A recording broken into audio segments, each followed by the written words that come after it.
way. So what's one of the big differences? Everybody talks about radial force. So it doesn't have radial force compared to a core valve. Well, it's not really radial force. There is two terms we talk about in valves. Opening force versus radial force. Right? Those of us who do states, we know what radial force is. Right? I mean, that's when you see a recoil, when you inflate a balloon in a coronary, or you put a stent in. Opening force is different. It's the ability of the stent to push away those calcified leaflets. And without a doubt, nothing is better than a balloon expandable valve in opening force.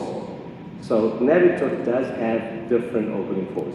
And depending on what your opening force is, your self-expandable valve is going to be different. So if you have a high opening force, it means you also need a higher crimping force to get in the delivery system. It means maybe you need less pre-dilatation because you have more opening force. You may get better expansion in severely calcified anatomies like the balloon expandable valve, but also you need a stiffer capsule because you need to capture this valve that has a higher opening force and recapture it. And so in general, valves with higher opening force, then self-expandable valves have a more stiffer delivery system. Now you take a valve with low opening force, generally going to need pre-dilatation because it can't push the leaflets away by itself. The capsule is softer, so it's more flexible, you can deliver it a little bit better, and it allows you to resheath with lower force. Okay, that's tip number one. The only thing you remember, that's the first one to remember. It's not a core valve. The second thing is that you really, with this valve, need good pre-dilatation. I think you should pre-dilate always with the Navitor. I hate saying always because there's always going to be a case where maybe that's not true. So let's say in most cases you should pre-dilate. And you shouldn't pre-dilate just to say you pre-dilated with an 18 millimeter balloon in every case. You actually should pre-dilate well because again, your valve doesn't have opening force, or it doesn't have a lot of opening force, right? Good pre-dilatation will allow the valve to open well, it will reduce your need for resheathing, it will reduce your need for post-dilatation. What I tend to do is generally a perimeter derived diameter -1, so I'm pretty aggressive, a little bit like I did with Accurate. I adjust that when there's LVOT calcium, when it's a small calcified STJ or a really hostile anatomy, I may go 2 or 3 millimeters less than my perimeter derived diameter, and in those cases I might even repeat my balloon valvuloplasty. Try and keep your balloon a little higher, you don't need to be all the way in the LVOT and damage the conduction system. Okay. Tip number 3, implant a Navitor like a Navitor and not like a core valve. I don't think you need pacing for this valve. When you want to implant it, you just need to go slow and steady. Because the opening force in the nitinol is different, you just need to implant this differently. One of the things, and you'll see in one of my next slides, is the cusp overlap doesn't work for this valve as far as I'm concerned. I learned that the hard way. Because the minute you start opening the valve, because of its opening force and its nitinol, you have lots of parallax that becomes introduced. Right? This is what the valve looks like often when you're releasing it in cusp overlap. I have no idea on that picture. Am I high? Am I low? Maybe just the non-coronary cusp, I understand. The implantation depth is often influenced because the system is so soft. Can have a big impact by how much you're pushing on the delivery system and how much you're pushing on the wire. Pulling back the wire centralizes often the valve during implantation. And the biggest challenge with Navitor, which is why it's different, one of the big reasons it's different to core valve, is that it's trying to ensure that you're not too high in the left coronary cusp. And I'll show you that in the next picture. The last thing that makes this different is the leaflets are intraannular, so you can go really slowly without pacing, and you usually don't lose blood pressure too much. If you do need pacing, you usually don't really require more than 1 treat per minute. But thank you, Ganesh, for letting me steal your pictures. This is what happens when you look at a core valve, right? With a core valve, because of the opening force and the stiffness, we generally always okay on the left coronary cusp. We're always just looking at the non-coronary cusp. That's all we look at. Navitor is different.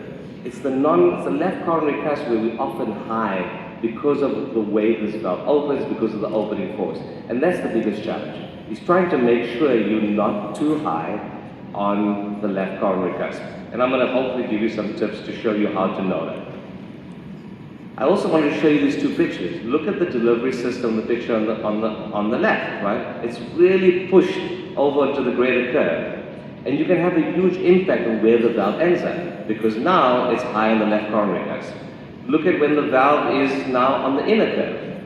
It's now too deep in the left coronary cusp. And this is something I see often. You actually have a lot of control with Navitor by the delivery system to change how much it cans and where it is. So let's take you through the implantation strategy. I stole this from Dr. Kim. I was a few days ago at the German Proctor meeting and I saw these slides. I thought they were great. This is how he implants a Navitor. You start, you get rid of the dead space, a little bit similar to what you saw with Guy. No reason for contrast until you get to this point. You then, from 0 to 30%, you start flaring. At this stage, you may need to push forward very slightly. We'll then get to 70%. When it starts hitting the left coronary cusp, you can then pull back your wire, and I usually then pull my wire back. At that stage, you then press the button. You can go past the button if you really want to see how the valve's expanded and get to 80%, and then you do a very slow release to 100%. Okay, two last quick tips and tricks. I said I don't use the non-coronary cusp, so what do I use? I use the frame alignment technique, which means I go to LAO, I align the frame. Now we have the actual Navitor vision markers, so I align the markers, and I just stay in a left coronary cusp view. Because of the marker, you can really see very well where you are in relation to your pigtail. And as I deploy, if the view changes, or if the valve starts canting or starts developing parallax, I just change a little bit more LAO. Right, so continue to keep the bottom of the frame aligned as you deploy, going slowly and steady. Slowly keep the frame up. You stay in LAO. Don't go into multiple views. If you stay in LAO, you can keep the frame aligned, and more importantly, you can really see where you end up on the left coronary cusp, which is the challenge with this valve. You don't usually have to apply caudal or cranial. I shamelessly stole all these styles, all these slides from Ganesh. And this is his picture too, showing you how just staying in LAO with your frame aligned, you actually can follow the valve implantation without losing parallax. And you can see where you end up on the left coronary cusp. And you can make sure by adjusting your delivery system that you capture the left coronary cusp. This is what it looks like on the left when you use the frame alignment. That's on the right. Ganesh, sorry, it only took me 3 years to listen to you. You told me about this 3 years ago. I wish I'd listened then. I probably would have had better outcomes, but later, sooner rather than later, I guess. The last one, just to remember, because of the opening force, is look for incomplete stent opening. If any of you have done a Navitor and you had a pop-up, it's probably this is the reason. Because we didn't in the beginning do effective pre-dilatation, we didn't allow this valve to fully open. And when you have struts that are bunched up like this on one side, or a gap between the valve and the left coronary cusp, this valve is not going to have its full opening force, it's not going to stay there. And that's usually where issues happen. Again, here's an example, just showing you what it looks like on a LAO projection. If you're not sure, change to an RAO caudal, and you can really see how the struts are bunched up. If they're bunched up, don't try and deploy like that. You're going to have unreliability of the implant. It may not stay where you want it to. So what can you do? 3 quick things. You can either just wait. Sometimes the nitrile will get stronger. You can resheath and start again. Because again, maybe with your first implantation, you did a better pre-dilatation. Or you can do the distal opening technique that Kentaro talks about, is opening slightly more distal, pulling back. That's maybe my least favorite because of AV block. If you don't do it, this is usually what happens. This is the reason many people, when they start out using Navitor, they have one of these and they go, I'm never going to use it again. You know why? Because you try to implant it like a core valve. So my biggest advice to you is don't. Understand the valve, implant a Navitor like a Navitor, and hopefully I gave you some good tips and tricks.